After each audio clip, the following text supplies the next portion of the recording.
Bienvenue sur Étoiline Inès TV. Si vous êtes encore nouveau ou nouvelle sur notre chaîne, n'hésitez pas de vous abonner massivement, aimer nos vidéos, commenter et partager. Chez Étoiline Inès TV, c'est la qualité, la différence et la vérité. Triste nouvelle, triste réalité, la famille. Triste nouvelle, bandeko nanga. Triste nouvelle, ba abonné na biso bandeko. Makambo eza kaka. Makambo ya Pasteur Patrick na biso eza kaka bandeko, eza kaka. Yango tozo ya kaka epai na bino kandenge ezalaka la famille. Salut, salut chers Bouchou, salut chers abonnés, salut chers connaissances, salut surtout les amis de Étoiline Inès TV. J'espère que vous allez bien. Quant à moi, je suis bel et bien, super bien, par la grâce de Dieu.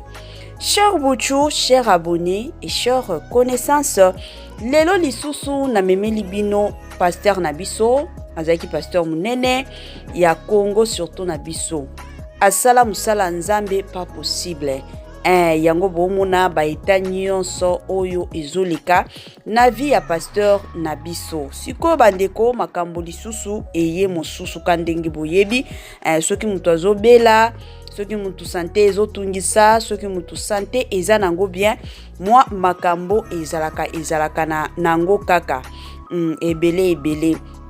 Comme vous le savez, avec nous les chronimama, les chronifati kandenge batu mosusu babenga abiso, tozalaka neti ba intermédiaire na makambo mosusu.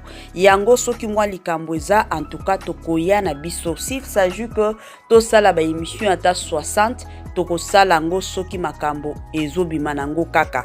Tokosala donc ezalaka mwa bongo. Avant tokota na mwa makambo na biso ya lelo bandeko, na sensibiliser nanu batu nyonso tu. Si c'est la toute première fois ya kokota na chaîne na biso, chaîne moko kitoko, chaîne ya batoli ya makasi, chaîne moko ya bana nzambe. Je vous prierai surtout de vous abonner massivement. Abonnez-vous. Cliquez aussi sur la cloche de notification pour surtout recevoir les nouveautés de notre chaîne.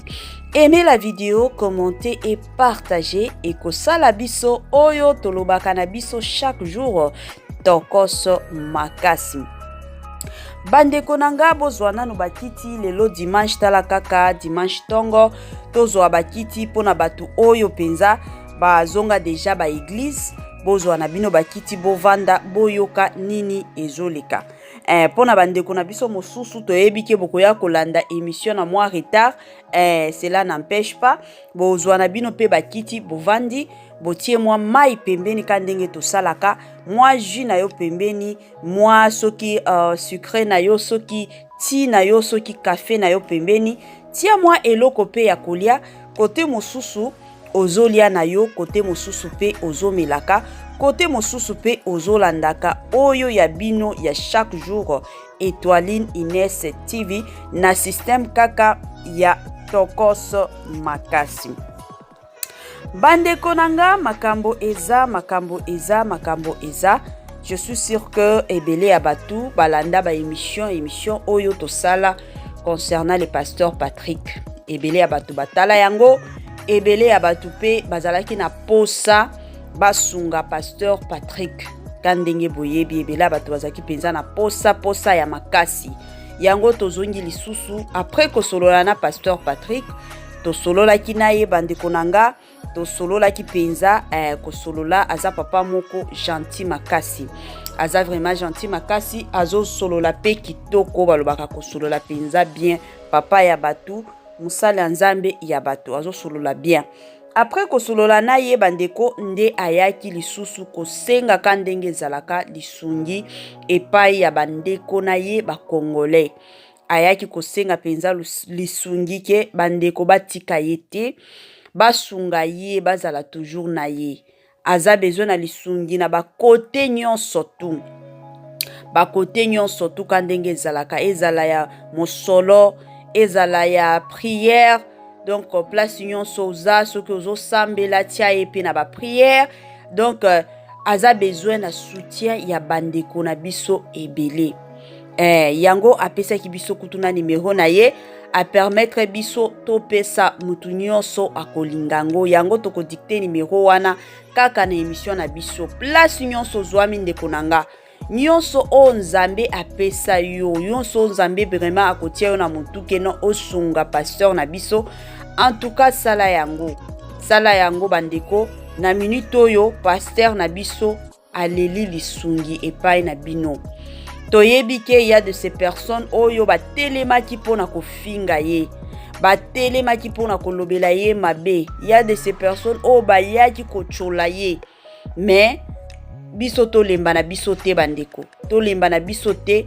Kosenga ezalaka te ke non eza lisumu te. Soki mutu aye kosenga epai na biso, mutu aye kosenga epai na bino, c'est que a considérer bino, a considérer penza bino, yango aye kosenga bino. Papier obo mona ya pembe eza bon ya hôpital. Il faut asalisa mwa ba examen mosusu sikoyo mbongo oba koma kuna eza $75, eza pe $320. Donc total ba osenga ye na minute oyo $395 oyo il faut afuta basalela ye ba examen. Siko papa aza na mbongo te, tala kaka aosala te. Donc ndenge aza boye makambo na ye nyonso to ata kaka examen ya muke baosenga ka mbongo. Makambo nyonso osala il faut kaka mbongo ebima. Donc ekomi nango ka bongo. Bandeko bolemba ye te. Toyebi ke eza na bandeko mosusu o deja basutena ye. O deja bapesa mais soki nzambe azo push yo kaka, azo nini yo kaka ki osunga ye bandeko nanga, osunga ye kaka. Nzambe aza na ndenge akozongisela bino, ezalaka bongo. Bible ezoloba liboko oyo epesaka eza liboko oyo eresevaka. Soki yo pe ozopesa nzambe pe akozongisa yo, ezalaka mwa bongo. Bandeko nanga, sans plus tarder nalingi na diktele bino numéro. Papa Patrick azo utiliser ka numéro na ye wana ya États-Unis. Yango numéro oyo azo utiliser na WhatsApp. Azo utiliser nango na WhatsApp. Donc aza na ye en ligne 24 heures sur 24 heures. Soki oza na posa benga ye na WhatsApp. To soki peut-être que ba air eza kokokana te, okoki toutefois kotikela ye message, en tout cas à répondre yo. Numéro na ye eza plus 160 23 09 93 47. Plus 160 23 09 93 47. Wana nde numéro ya Papa Patrick bandeko. Eza numéro oyo eza na WhatsApp. Eza numéro na ye ya depuis États-Unis. Donc na Congo na biso moyen et le cas appel normal et koleka te. Numéro oyo azo utiliser yango kaka na WhatsApp bandeko nanga.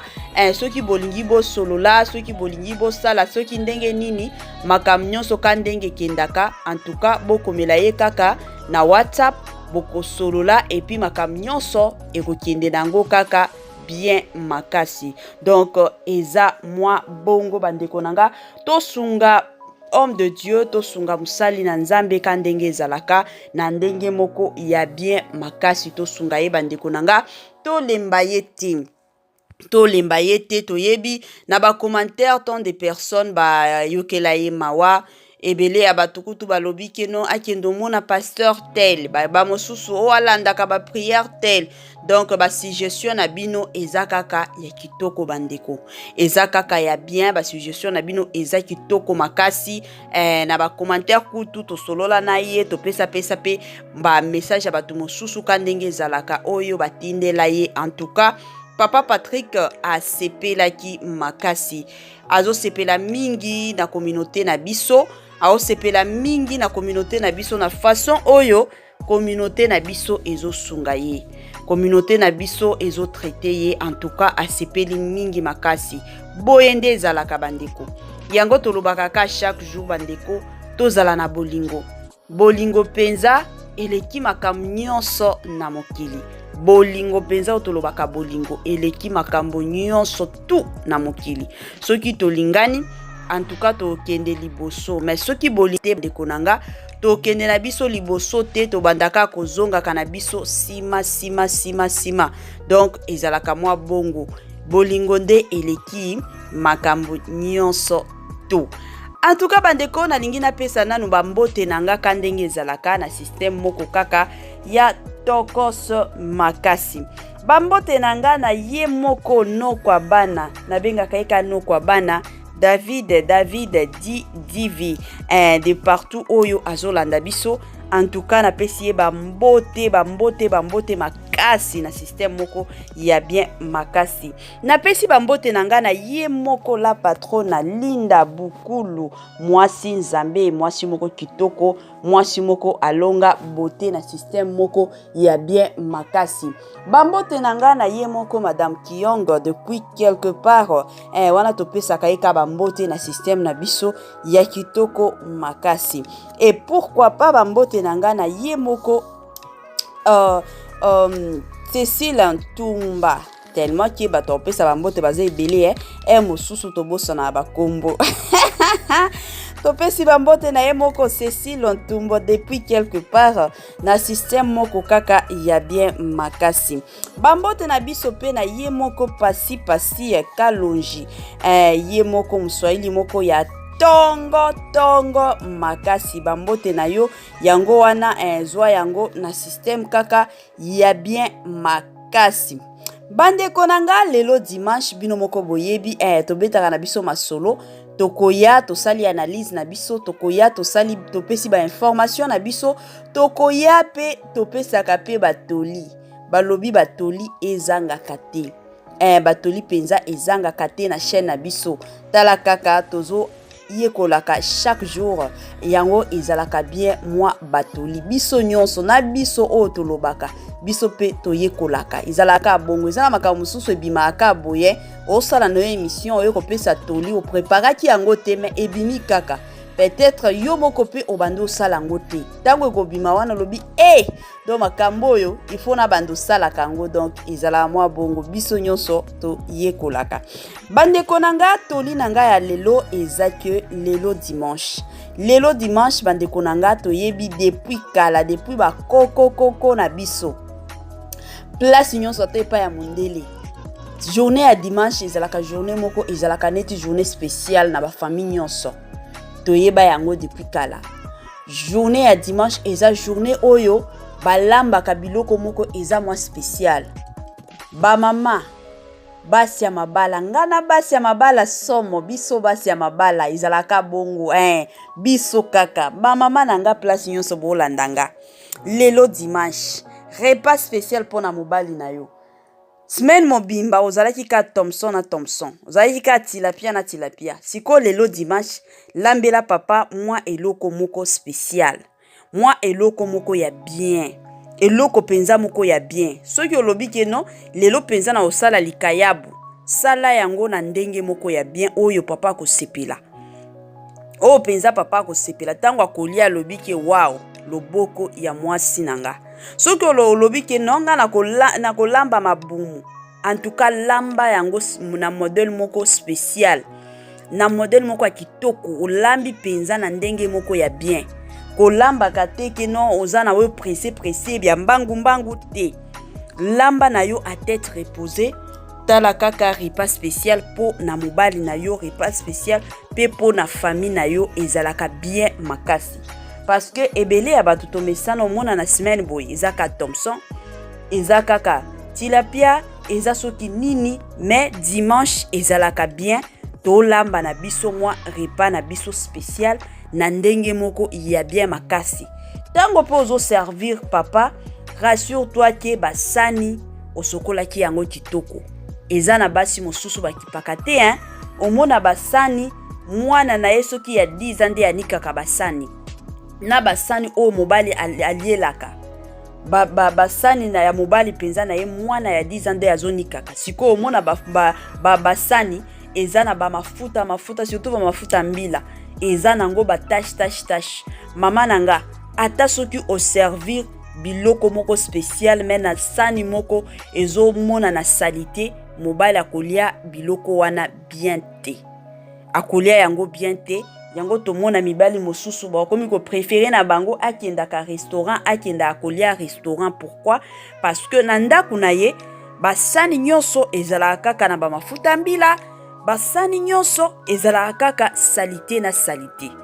Mama mwasi ya libala yebaka kosokola basani ya mobali na yo. Ata soki olobi ke non naza na misala ebele na salaka mwana na ngai ya 10 ans sokolaka basani, mais basani penza ya mobali na yo yo moko ni kaka yango esalaka bien makasi wana elakisaka pe respect. Omoni mobali nyonso alingaka a vivre na mwasi oyo azo respectaka ye. Mobali alingaka penza ko sentir que non mwasi nanga azo considéraka nga azo respectaka nga.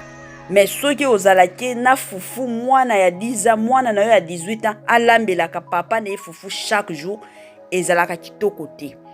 Ba mama kote wana tonga tobongisa bandeko na ngai ya basi. Soki penza ozalaka na négligence na kote ya mobali na yo na osenga yo na cadre moko ya bien kende obongisa penza. Et puis ba mama tozaka na cadre na bino bandeko na nga lelo tomona ba mama mosusu bakomi kopesa bana na bango responsabilité ya ba papa na bango.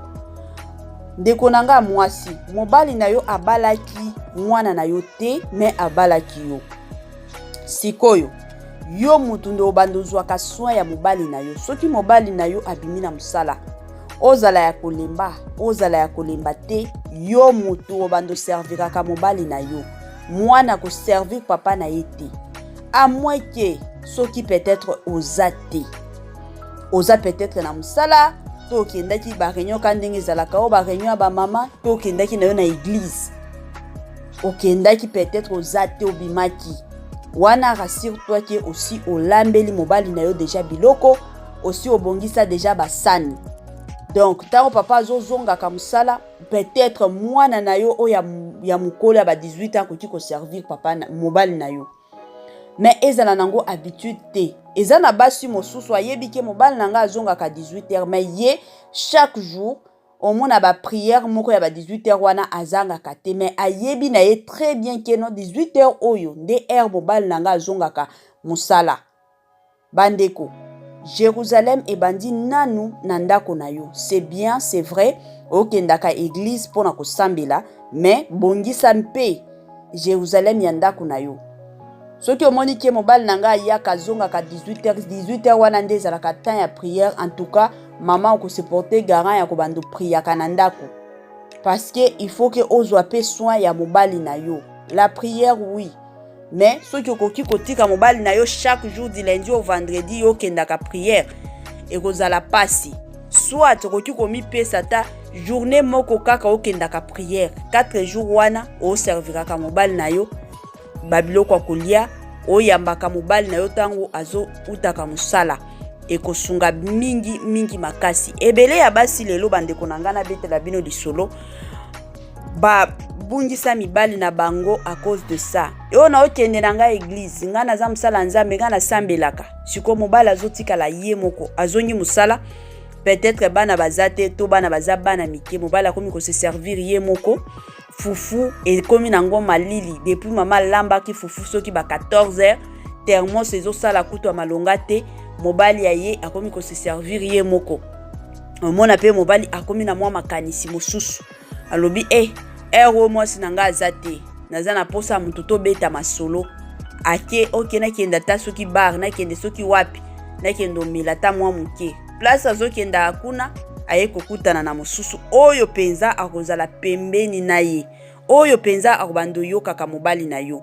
Ba papa mosusu lelo yo mona akimi na ye ndako papa mosusu azwi na ye mwasi mosusu sikoyo kote mosusu mama libala ekufi yo okangami kaka prière. C'est vrai ezalaka bien tozaba na nzambe to priaka mais boye bake mabala na biso pe ezota la biso o priaka avec réserve o priaka en ordre bato mosusu bazo prier nde en désordre mingi makasi. Donc côté wana soki omoni ke na côté wana yo pe o se retrouver na ba cadre à bongo. En tout cas mama na kosenga na yo tala bien batela libala na yo na prière ata na ndako ekendaka nango kaka. Okendo sambela na église, okendo sambela na ngomba, place nyonso Nzambe a yo kaka ba prière na biso. L'essentiel oyeba kaka ndenge nini ya kotambola dans la sanctification omona ke makam nyonso na vie na yo ekofungwama. Bande konanga lelo toyaki lisusu ka pona makambo ya ye moko le pasteur Patrick azande kona biso congolais azo souffrir azana maladie moyen to loba maladie wana eza tetalaka YouTube azalaka na ba principe na ye bande kona biso yango pasteur Patrick aosenga lisungi na communauté congolaise. Bande konanga to soutenir papa Patrick mutu nyonso oyo tu motema ekotuta yeke asunga papa Patrick en tout cas sunga ye na motema na yo nyonso mobimba. Nzambe alola akotika yo te, Nzambe alola akosunga pe yo, Nzambe alola akopambola pe yo mingi makasi. Papa Patrick apesaki numéro na ye pona batu oyo balingi basunga ye bandeko. Numéro na ye eza nango na WhatsApp. Azo utiliser ka numéro na ye wana ya États-Unis. Na histoire na biso ya liboso to betaki ke azalaki na États-Unis na minute oyo aza na Congo. Sikoyo numéro na ye yango yo plus 160 23 09 93 47 plus 160 23 09 93 47 wana penzande numéro ya papa Patrick pona batu o nyonso bakolinga basolola na ye. En tout cas WhatsApp na ye eza nango 24h/24 bokoki kosolola na ye nyonso. Soki olingi o se rassurer okoki kobenga ye kana numéro wana na WhatsApp okoyoka penza voix ya papa Patrick. Yango message ya mukie kaka tolingaki to partager na bino la famille. Tokomi na biso na mwasuka na biso na système kaka ya bien makasi. Wana topesi kaka ndenge ezalaka ba merci mingi na ye moko Linda Bukulu depuis quelque part. Bye bye la famille.